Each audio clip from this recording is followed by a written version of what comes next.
समाजाच्या भांडे वाटपाच्या संदर्भामध्ये एक छोटासा विषय जन्माला आला आणि त्याच्यावरून काहीतरी वाद झाले असं एकंदरीत चित्र निर्माण करण्यात आलं। खरं म्हणजे त्या दिवशी रात्री 12-1 वाजेपासून भगिनी लाईनीमध्ये लागलेल्या होत्या। सकाळपर्यंत कामगार कल्याण मंडळाचा वाटपाचं ऑफिस उघडत नव्हतं।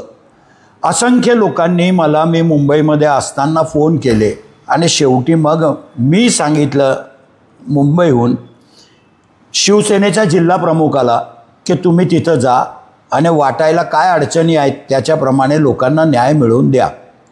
माझ्या माहितीप्रमाणे शिवसेनेचे जिल्हा प्रमुख राम भैया तिथं पहिले गेले। त्यांनी त्या अधिकाऱ्याला सुद्धा सांगितलं की आम्हाला वाटण्यामध्ये इंटरेस्ट नाही, कारण ही योजना सरकारची आहे आणि सरकारमध्ये त्यावेळेला आमचे पक्षप्रमुख आदरणीय एकनाथराव शिंदे साहेब हे मुख्यमंत्री होते आणि त्यांनी ही योजना मंजूर केलेली होती। 288 मतदारसंघामध्ये या योजनेच्या माध्यमातून वस्तूंचं वाटप सुरू आहे। फक्त नंदुरबारमध्येच आग्रह असतो आमदार साहेबांचा की प्रत्येक वस्तू मीच वाटेल किंवा माझं कुटुंब वाटेल, असं होत नाही। योजना सरकारची आहे, पात्र लाभार्थ्यांना द्यायचं आहे, परंतु ते वाटप होत नव्हतं। म्हणूनच जिल्हा प्रमुख राम भैया तिथे गेले आणि राम भैयांनी मग सांगितलं की बुवा तुम्ही ताबडतोब ते वाटा। लोक बिचारे तिथं रात्री 12 येतात, तिथं काहीच व्यवस्था नाही, ना तंबू टाकलेला आहे, लोकांना सावली नाही, पाणी नाही, शौचालयाची व्यवस्था नाही, वॉशरूम नाही, काहीच नाही आहे। आणि अशा उघड्यावर बिचाऱ्या भगिनी जर एवढ्या मोठ्या संख्येने तिथं उपस्थित असतील तर त्यांना कुणाच्या बी साठी थांबवायची गरज नाही। पात्र आहे, तुम्ही त्यांना कुपन दिलेले आहे तर ते कुपन घ्यायचं आणि वस्तू वाटायची। पण एवढ्या क्षुल्लक कामासाठी सुद्धा जर फक्त आम्ही येणार म्हणून त्यांना 8-8 तास, 10-10 तास, 12-12 तास बसवून ठेवायचं असेल तर हा एक प्रकारे लोकांवरती अन्यायच आहे। आणि राम रघुवंशी पहिले गेला, राम रघुवंशीनेच सांगितलं की तुम्ही वाटप सुरू करा। त्याच्यानंतर मात्र तिथं पियूताई आल्या। आमच्या पियूताई आल्यानंतर अर्ध्या तासानंतर आदरणीय गावित साहेब आले। उलट एवढे सगळे यायची बी गरज नाही। राम रघुवंशी तरी शिवसेनेचा जिल्हा प्रमुख आहे, पियूताई काहीच नव्हती। आता पियूताई कशासाठी आली होती? पियूताई वस्तू घ्यायला आली होती, म्हणजे तिचं बी जॉब कार्ड होता का, तिला बी पेटी मिळणार होती का, ती वाटायला आली होती, हा एक गौण विषय। पण या सगळ्या भानगडीत आम्हाला पडायचंच नाही। पण एक नक्की, या जिल्ह्याच्या जनतेने 2 परिवारातल्या संस्काराचा फरक बघितला। रघुवंशी परिवार आणि गावित परिवारामध्ये कसे संस्कार आहेत हे त्या एकंदरीत वादानंतर या राज्याच्या जनतेला सुद्धा कळलं आहे। माझी अपेक्षा हीच होती की लोकांना वाटप असताना तुम्ही कोणाच्यासाठी थांबायची गरज नाही। मी पूर्वी तक्रार केली होती की वाटप करताना भेदभाव केला जातो आहे, काही लोकांना, ठराविक लोकांनाच योजनेचा लाभ मिळतो। मला आजही आठवतं की वरिष्ठ कार्यालयावरून मुंबईवरून फोन आले आणि यांच्या सूर्यवंशी मॅडम म्हणून ज्या नाशिकच्या चार्ज आहेत ज्यांच्याकडे, त्या आणि इथला आमचा प्रवीण पाटील, हे दोघं माझ्या कल्याणी बंगल्यावरती मला भेटायला आले होते की साहेब याच्या पुढे एकावरही अन्याय होणार नाही, 3 पक्षाचं हे सरकार आहे, जो पात्र माणूस आहे त्याला प्रत्येकाला द्यायची, कोणाच्या हस्ते वाटायचे हा विषयच नव्हता। परंतु तरीसुद्धा सगळ्या लोकांना या योजनेचा लाभ मिळायला पाहिजे। मला स्वतःला फोन करून माझ्या धुळ्याच्या कल्याणी बंगल्यावर आलेले हेच अधिकारी होते आणि त्यांनीच मला सांगितलं की याच्या पुढे कुणावरही अन्याय होणार नाही असं आहे आणि ही योजना सरकारची आहे। आदरणीय एकनाथ शिंदे साहेबांनी, गावित साहेब ही योजना सुरू केली होती। ही योजना तुमची नाही, तुमची योजना होती ती की आदिवासी भगिनीला नकली मंगळसूत्र दिले, ती योजना तुमची होती। आदिवासी लोकांच्यासाठी 250 रुपयाचं गॅसचं शेगडी तुम्ही 1405 रुपयाला खरेदी केली, ती योजना तुमची होती।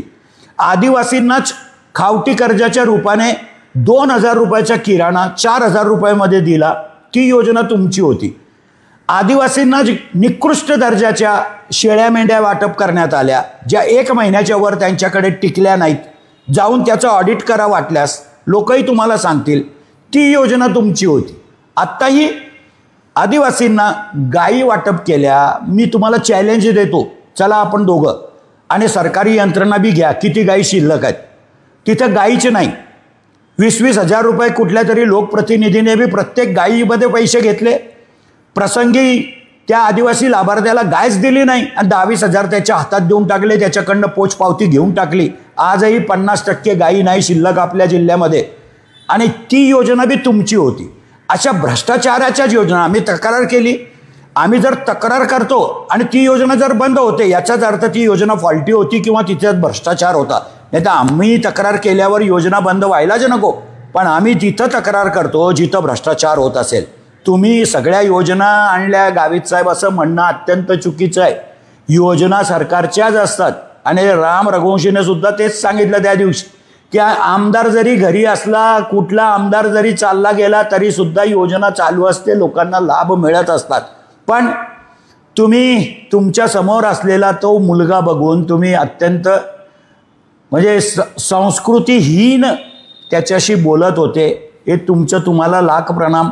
पण तरीसुद्धा या नंदुरबारच्या जनतेला सत्य कळतं. साक्रीमध्ये सुद्धा तुमचं स्वतःचं तंबू लागलेला होता. सकाळी 10 वाजता लोकांना बोलवलं होतं, 5 वाजेपर्यंत तुम्ही आले नाही. लोकांनी ताबा घेतला आणि माईकवरूनच आदिवासी खात्याच्या सगळ्या अधिकाऱ्यांची अशी तशी केलेली क्लिपसुद्धा आपण बघितलेली आहे. आणि अशा वेळेला ज्या भ्रष्टाचाराने बरबटलेल्या योजना होत्या त्या तुमच्या होत्या, आणि ज्या लोकांच्या हिताच्या योजना आहेत त्या शासनाच्या आहेत. आणि म्हणून माझी विनंती आहे तुम्हाला की ही योजना तुमची नाही. ही योजना या राज्याचे लोकप्रिय मुख्यमंत्री तत्कालीन आदरणीय एकनाथ शिंदे साहेबांच्या काळामध्ये सुरू झाली आहे.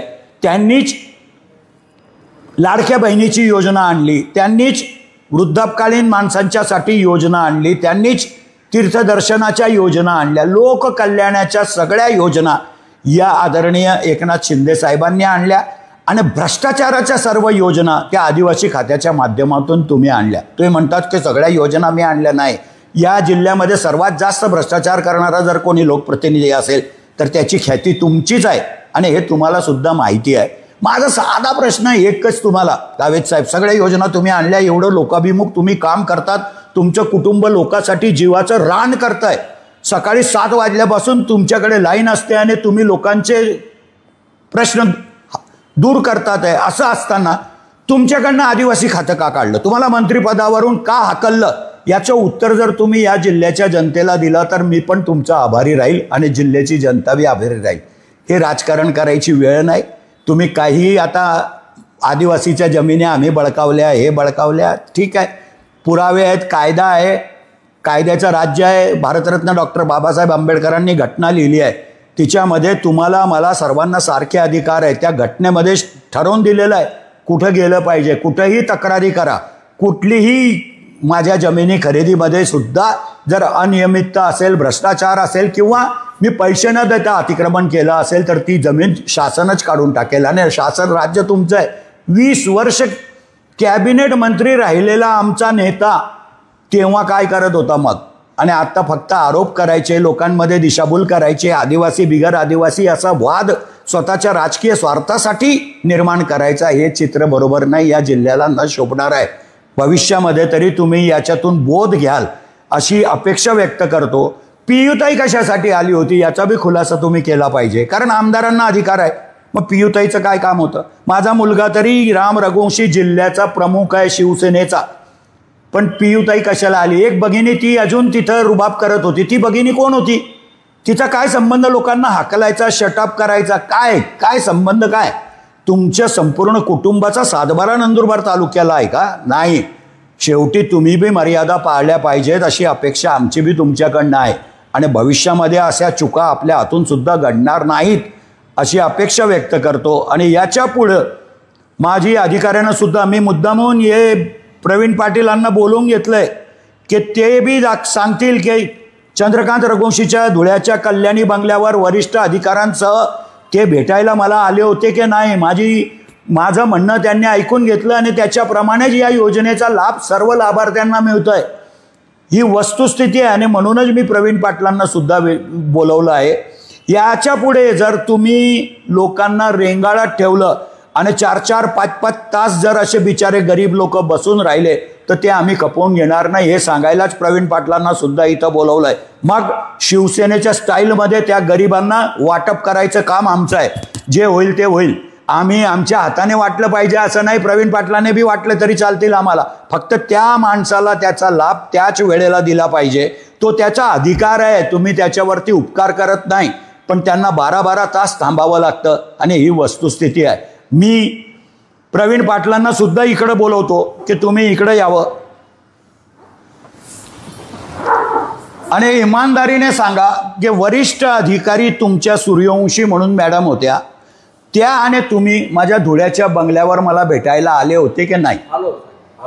या योजनेला सुसूत्रांपर्यंत सगळ्या वस्तूंचं वाटप व्हायला पाहिजे अशीच माझी अपेक्षा होती. त्याप्रमाणेच मी तुम्हाला सूचना दिल्या आणि त्याचप्रमाणे वाटप करण्याचा निर्णय तुमच्या सगळ्या अधिकाऱ्यांनी घेतला.